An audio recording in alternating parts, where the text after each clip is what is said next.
मनोरंजन कालिया से मिले केंद्रीय मंत्री रवनीत बिट्टू। जी हां, मनोरंजन कालिया के घर जाकर उन्होंने मुलाकात की है, उनका हाल जाना है।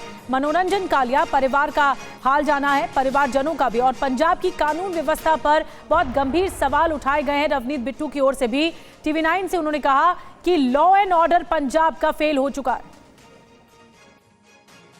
आज तो जम्मू कश्मीर पीछे रह गया, आज तो नक्सलाइट एरिया पीछे रह गए, मणिपुर सब पीछे रह गए। आज पंजाब में जो हालात हैं वो आप अंदाज़ा लगाइए। भी सबसे सीनियर लीडर पंजाब के और बीजेपी के, उनके घर में, और घर कहाँ है?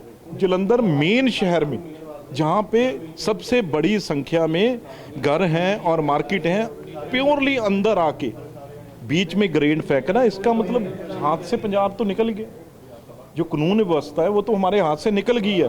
अब आगे किस तरीके से कंट्रोल करना पड़ेगा, ये बहुत बड़ी आज के बाद चिंता की बात होगी। पहले भी थी, लेकिन आज सबसे बड़ा जो अटैक हो गया उसके बाद तो हम सब यही चिंता में बैठे हैं भी अब किस तरीके से, क्योंकि ये पुराने लोग हैं जिन्होंने पहले भी पंजाब को उस आग में से निकाला है। अब इनके ऊपर दोबारा जिम्मेवारी आ गई है भी नौजवान पीढ़ी ने, जिनने ये हालात देखे नहीं हैं, उनको दोबारा किस तरीके से मोटिवेट करें, अपने देश के साथ जोड़े, पंजाब के साथ जोड़े। और इन लोगों को फिर मुंह तोड़ जवाब देना पड़ेगा। लेकिन कहीं अब सरकार या पुलिस, उसके हाथ में से ये काम निकल चुका है।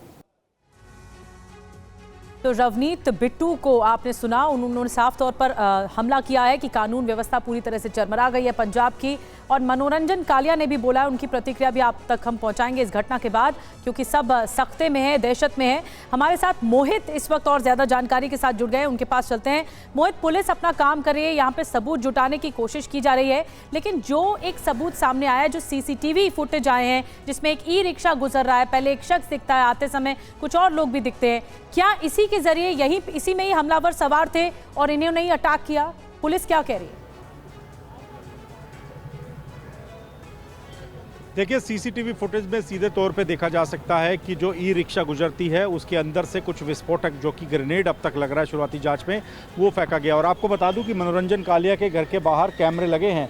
आप देखिए, यहाँ उनके घर की मेन एंट्रेंस पर एक कैमरा है और उससे करीब 5 मीटर आगे एक और कैमरा लगा हुआ है। तो जो ये हमलावर आए थे, जो ग्रेनेड फेंकने के लिए आए थे, उनको अच्छे से पता था कि किस किस पॉइंट पर CCTV कैमरे लगे हैं और यहाँ पर रात के वक्त कितनी सिक्योरिटी होती है। आमतौर पर ये जो मनोरंजन कालिया का घर है, इसके ठीक सामने इस तरफ जो ये पार्किंग एरिया आप देख रहे हैं, यहाँ पर एक PCR वैन भी तैनात रहती है, लेकिन कल यहाँ पर PCR वैन वो नहीं थी।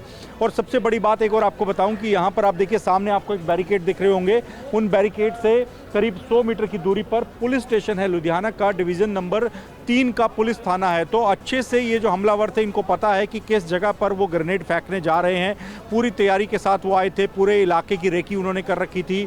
उनको ये भी पता था कि रात के वक्त यहाँ पर PCR वैन आज नहीं खड़ी है और इसी का फ़ायदा उठाकर उन्होंने ग्रेनेड फेंका और उसके बाद बड़ी आसानी के साथ यहाँ से भाग निकलने में वो कामयाब हो गए। और अब तक पंजाब पुलिस के पास कोई जानकारी नहीं है, कोई बयान जारी नहीं किया गया पुलिस के द्वारा कि जानकारी। मोहित माफ कीजिए, मैं आपको रोक रही हूँ। मोहित बता रहे हैं कि कैसे सुराग तलाशे जा रहे हैं इस पूरे घटना को लेकर। सबसे बड़ा सवाल है, PCR वैन क्यों नहीं थी, जो हमेशा से रहती है। शास्त्री चौक का ये इलाका है जहां पर कुछ ही दूरी पर पुलिस भी है, पुलिस स्टेशन भी है, लेकिन कोई भी कार्रवाई नहीं की गई। सब कुछ पता था हमलावरों को।